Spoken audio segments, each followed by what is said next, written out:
Hi, my name's Leanne and welcome to KazoMoto. Is there such a thing as a good pillion? What is a good pillion? I'm going to explore what I think are 5 easy things a pillion can choose to adopt when on a ride. And if you stick around to the end, 1 thing for a pillion to remember when on a ride. Are you ready? Get geared up. I might get a little bit controversial.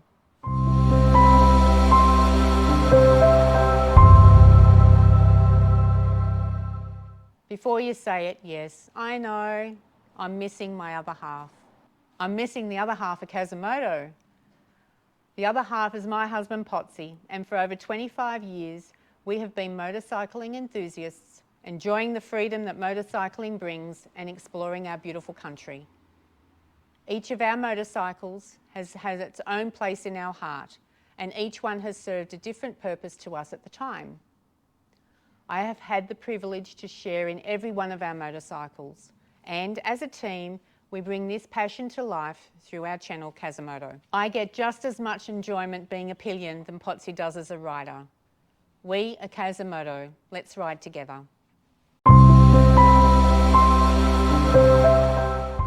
I would like to share that I'm not claiming to be a pillion expert, but I do consider myself someone that has learnt from my mistakes, won and lost a few arguments, been caught ill-prepared and made some bad decisions on the bike. Some my own fault and some not so much.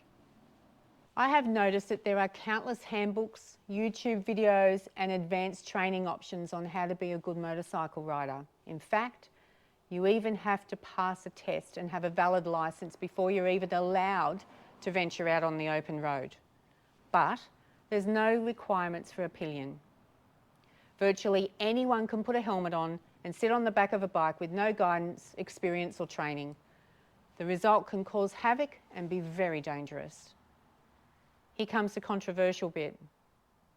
It can be said that some people are naturally good pillions and others, well, it might take a little bit more time. Can I just say, inevitably, in the end, a good rider should always ensure their pillion feels comfortable. So let's get into the 5 things I think pillions should think of adopting when on the back of a bike.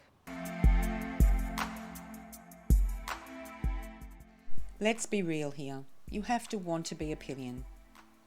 As the pillion, you must trust your rider and be confident that they will get you to where you want to go and back safely.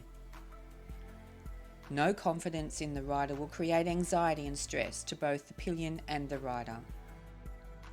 As the pillion, if you are second guessing the rider's speed, approach to a corner, ability to ride, all this will result in you aggressively gripping on, screaming out to slow down or stop, wriggling around to counteract or correct the movements. Such actions will consequently result in you distracting the rider and could possibly make matters worse. Distraction for the rider is real and can be caused by many things on and off the bike.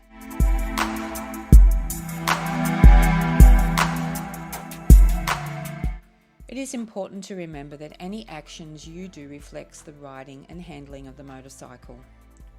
Frustration, rider overcorrection, disrupted concentration, this can cause anxiety for both you and the rider. Tragically, in some cases, it can be a recipe for disaster. Trust your rider. Embrace the ride that it is a team effort. As the pillion, work with the rider, not against them.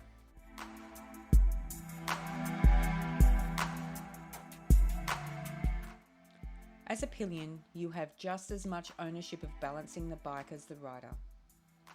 By synchronizing body positions of movements, just enough to maintain the optimal overall balance. Let's state the obvious. Don't try and fight the lean. You have to lean with the bike. Staying upright will limit the ease of rider cornering and rider control.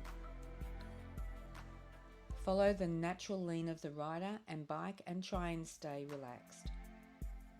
A pillion on the back can make the bike handle differently, so balancing could be a learning curve for both the rider and the pillion.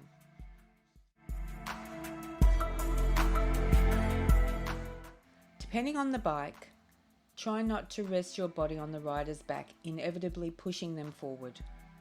Utilize available grab rails by holding on with your hands. Using your feet, you can also apply downward pressure to footboards or pegs to keep you poised back in the seat. When braking, these actions can avoid placing undue weight onto the rider. At no time should the shoulders offer you any place to hold on. Hands on shoulders will limit the rider's free body motion. It's up to the pillion to not fall off, so if you feel more secure aligning yourself to the rider, have your hands softly around the rider's waist. This should give you the comfort you are looking for. As experience sets in, this may become less required. Try and give the rider as much of the seat as possible. Sitting too far forward will push the rider into the petrol tank, which over a period of time could be painful and quite distracting.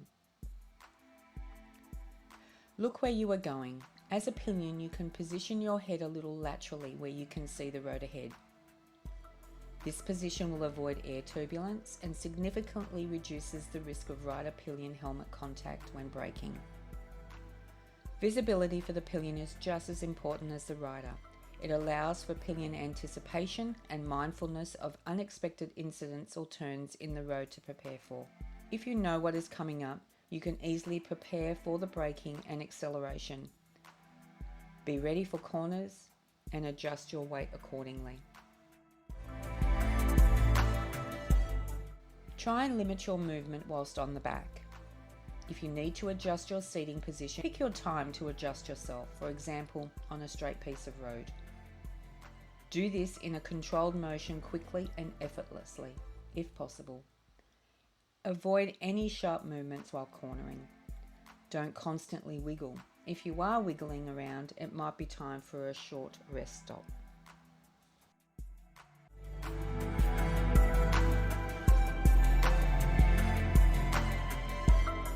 Be kind to yourself and ensure that any time on the back of a motorcycle is done with the utmost consideration for your safety. No fear, I have my gear. There are a huge number of shops equipped to kit you up, so do the right thing and protect yourself.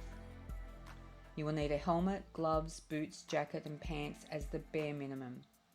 Ensure that your purchases are well thought out and fit to your body. Consider the weather for the ride. All weather conditions, heat, cold, wet and wind, all have significant challenges for both the rider and the pillion. As a pillion, you too have to manage these situations. Try not to rush to get on the bike. Wait till the rider is with you standing next to the bike for extra support if required. It's a great idea to test any communications gear prior to the ride so that there is no technical repairs or connectivity occurring whilst travelling on the ride. There is only one thing more dangerous than a sleepy rider, and that's a sleepy pillion. If you feel fatigued, it's time to signal a food or drink stop. There is every chance that the rider is feeling the same, so a short break off the bike is a safe option. Thank you so much for sticking around to the end. It's true that there is no easy way to ask people to support our channel. We truly thank you for watching and engaging with us. Please don't forget to like, comment, share and if possible subscribe. Now, my one thing to remember. When two up, it takes both of you to properly control the bike. Unlike a car, a motorcycle pillion is a participant and as such, active input is required on the ride. It is well known that motorcycling increases adrenaline levels and heart rate. A ride can be closely associated with light exercise and successful stress reduction. It can also effectively increase your alertness. Get geared up, ride smoothly and work together as a team. And you will find that riding pillion is a fantastic experience. And riding with a pillion is a brilliant way of sharing an adventure. So, is a good pillion a myth or real? In my opinion, they're real. It's human nature to want to be effective and do the right thing. With open communication, targeted preparedness, patience, and a rider that makes their pillion feel comfortable, everything and everyone is going to be going in the same direction. It's not what you ride, but the fact that you are riding, it's good for you. Enjoy, have fun, don't take anything for granted. Safe riding.